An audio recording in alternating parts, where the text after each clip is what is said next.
जो लगातार दिन रात इस कथा के सफल बनाने में लगे हैं, आपके लिए जोरदार तालियां।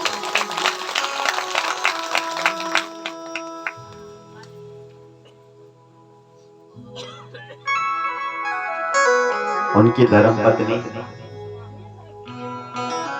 उनके सहयोगी श्रीमती मीना कठेर जी, आप सबके मन में एक विचार आया कि आप हमारे यहाँ कथा करो महाराज, तो आप सबके लिए जोरदार तालियां।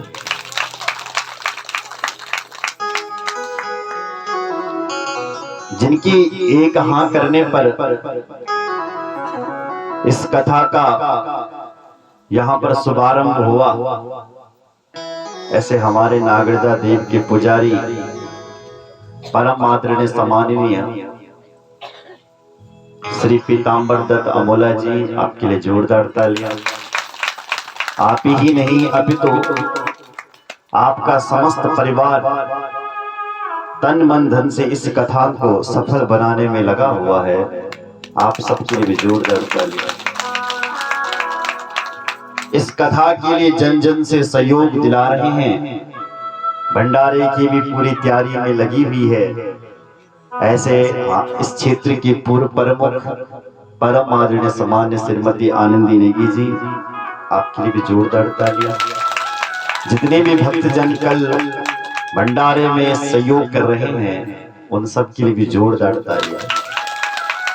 आप सभी माताएं दूर दूर से आई हैं, इस कथा को आप श्रवण कर रही हैं, आपके लिए भी जोरदार तालियां। भगवान आपको राजी खुशी रखें, हम ईश्वर से ऐसी प्रार्थना करते हैं। हमारे साथ में आए हुए संगीत के मर्मज्ञ आचार्य,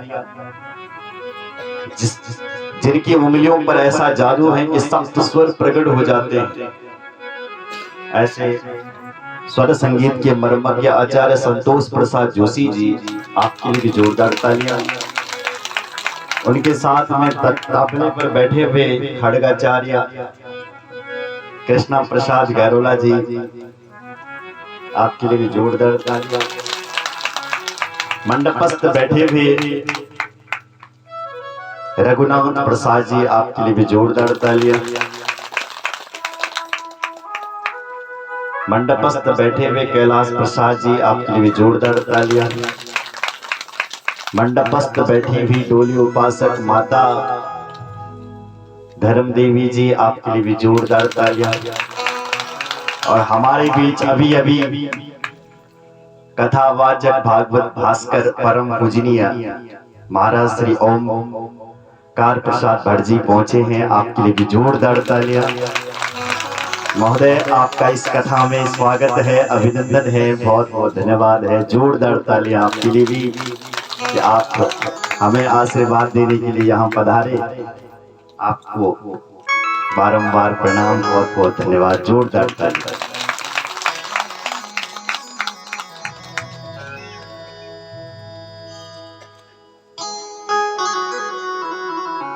हमारे बीच जिन्होंने अपने आश्रम में एक भव्य और दिव्य श्री शिव महापुराण की कथा करवाई और एक कथा अपने क्षेत्र में करवाई, 2 शिव पुराण जिन्होंने मुझसे करवाए हैं, ऐसे हमारे भगत जी श्री उत्तम सिंह भंडारी जी धार मंडल चंपाधार कठोरी से पहुंचे हैं, आपके लिए भी जोरदार तालियां। आपका इस हरि कथा में अभिनंदन है, स्वागत है, बहुत बहुत धन्यवाद है आपका।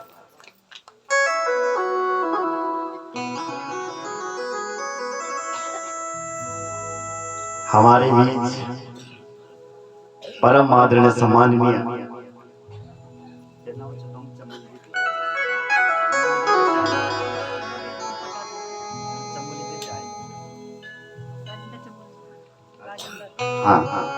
राजेंद्र प्रसाद चमोली जी भी आए हैं।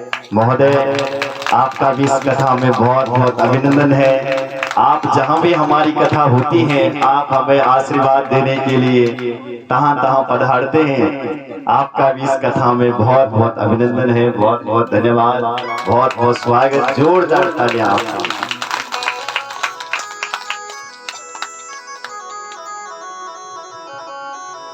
बोल भक्त वत्सल भगवान की जय। आइए इन्हीं शब्दों के साथ हम इस कथा का शुभारंभ करते हैं। सने सने कथा विराम हो रही है और आप सभी भक्तजन इस कथा में तन मन धन से लगी हुई हैं और आज इस कथा का हवन में हो गया। बोलो जय श्री राम। यहाँ हवन संपन्न, कल पूर्णावती और इधर भंडारे की तैयारी। कल तक भंडारा का नाम नहीं था कि कौन देगा कौन करवा रहा है, और मैंने आपसे कहा था कि महादेव कृपा करता है सब हो जाएगा। तो कल रात को ये भंडारे की पूरी तैयारी होगी। वैसे तो हमारे जो नागरजा भगवान के पुजारी है उन्होंने कह दिया था, बोले महाराज कोई नहीं करेगा तो मैं अकेला भंडारा कराऊंगा। महोदय के लिए जोरदार तालियां। अगर कोई नहीं करेगा तो मैं अकेला भंडारा कराऊंगा। उनकी बेटी ने भी यही कहा, श्रीमती मंजू देवी। पर इतने में जब हमने आदरणीय प्रमुख जी को बुलाया कि भंडारे का क्या विचार है, तो उन्होंने 1 घंटे में फोन करके पूरे भंडारे की व्यवस्था करवा दी। तो उनके लिए जोरदार तालियां होनी चाहिए। वो अभी यहाँ पर तो नहीं है, पर लेकिन उन्होंने आधे घंटे के अंदर 2-4 फोन घुमा करके पूरे भंडारे की व्यवस्था यानी तैयारी करवा दी। और पूरा सामान सहित वो सने सने पहुंचा भी रहे हैं। अब आप सभी लोग अब सहयोग करेंगे, बनाने में भी, बांटने में भी, देने में भी। पर अभी तो उन्होंने पूरी तैयारी कर दी है, तो उनके लिए जोरदार तालियां। मैं हृदय से आपको धन्यवाद देता हूं। बहन जी, मेरे बराबर तो आपके बच्चे हैं, आप हमारे लिए माता के समान भी हैं। आपके लिए जोरदार तालियां। बहुत बहुत धन्यवाद। आइए, सारी व्यवस्था हो गई है, भगवान की बड़ी कृपा है। और आइए हम इसी श्रृंखला के साथ इस कथा का शुभारंभ करते हैं। बोल भक्त वत्सल भगवान की जय। यज्ञ 3 प्रकार के यज्ञ होते हैं। हमारे शास्त्रों में 3 प्रकार के यज्ञ बताए गए। कौन कौन से? सात्विकम राजसं चैव तामसं च तथा परम। पहला यज्ञ होता है सात्विक यज्ञ। दूसरा यज्ञ होता है राजस यज्ञ। तीसरा यज्ञ होता है तामस यज्ञ। तामसं राक्षसानां वे ज्ञानिनां तु गुणोजितं विमुक्तानां ज्ञानमयं विस्तरात् प्रवीमिते। इन यज्ञों का विभाजन शिवपुराण में विस्तार से किया गया है महाराज।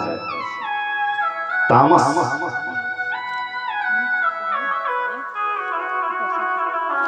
जिस यज्ञ में काट मार होती है, ऐसे यज्ञ को तामस यज्ञ कहा गया है। कुछ लोग हमारे गढ़वाल में तो आज भी लोग यज्ञ करते अपने घर पर, और वहां न जाने क्या बकरों को और न जाने की क्या काट दे। तो ऐसे यज्ञ को तामस यज्ञ कहा गया है।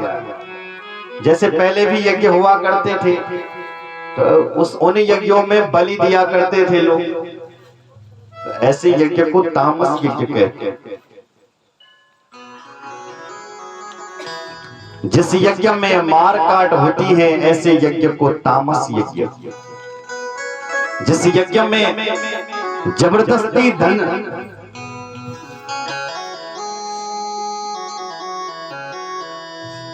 जिस यज्ञ में जबरदस्ती धन लिया जाता है तब यज्ञ किया जाता है, ऐसे यज्ञ को भी तामस यज्ञ कहा जाता है।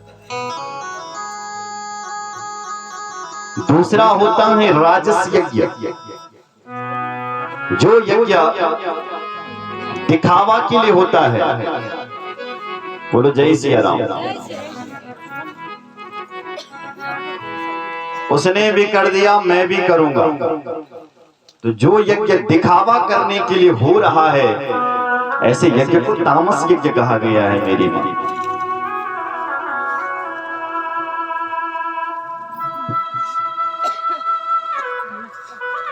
आपने सुना होगा राजा दक्ष ने जो यज्ञ किया कनखल में, वो यज्ञ तामस यज्ञ था, क्योंकि ऐसे यज्ञ में काट मार हुई। सुनाया बोल भक्त वत्सल भगवान की जय। जिस यज्ञ में जबरदस्ती धन लिया जाता है, ऐसे यज्ञ को तामस यज्ञ कहा गया है। जो यज्ञ महाराज लोगों को दिखाने के लिए होता है, तैन भागवत की कथा कराई, मैं भी तैसी कंपनी मैन भी करूं भागवत की कथा।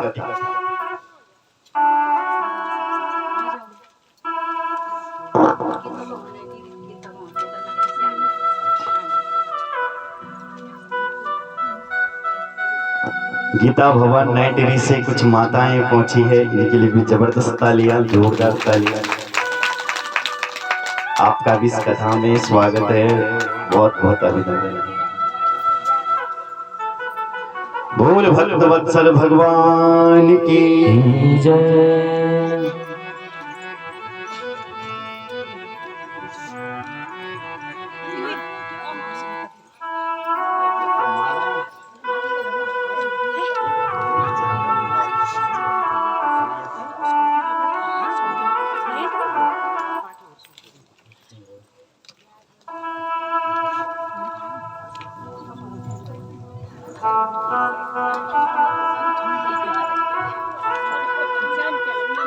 बोल भक्त वत्सल भगवान की जय। तो मैं निवेदन कर रहा था,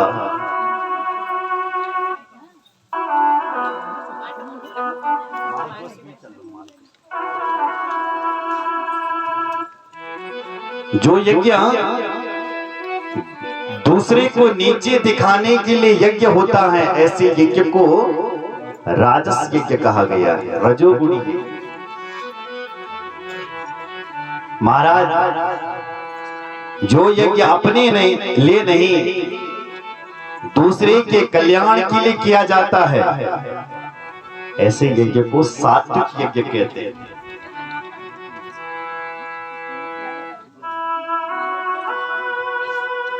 बोलो जय सिया राम।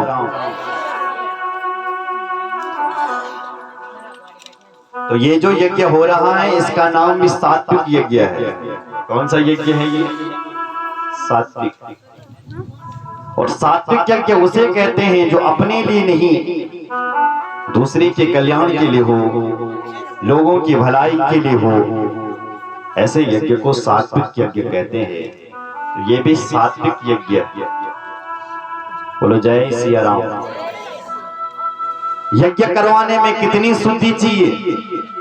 तो यहां लिखा है द्रव्य शुद्धि, क्रिया शुद्धि, मंत्र शुद्धि, भूमि भवेत् हि तदा पूर्णं फलम भवति नान्यथा। क्या क्या शुद्ध चाहिए यज्ञ में? लिखा है द्रव्य शुद्धि। मेरी मां, जो आप घर पर पूजा पाठ करो ना, जो पूजा पाठ में सामग्री लगी थी ना, हकी क्यों दी, पैसे क्यों दी, तो जे पैसे बोले हाँ सामग्री और लगी, विचार करो कि वो पैसा शुद्ध है कि नहीं है। पैसों के लिए काला धन भी कहा गया है।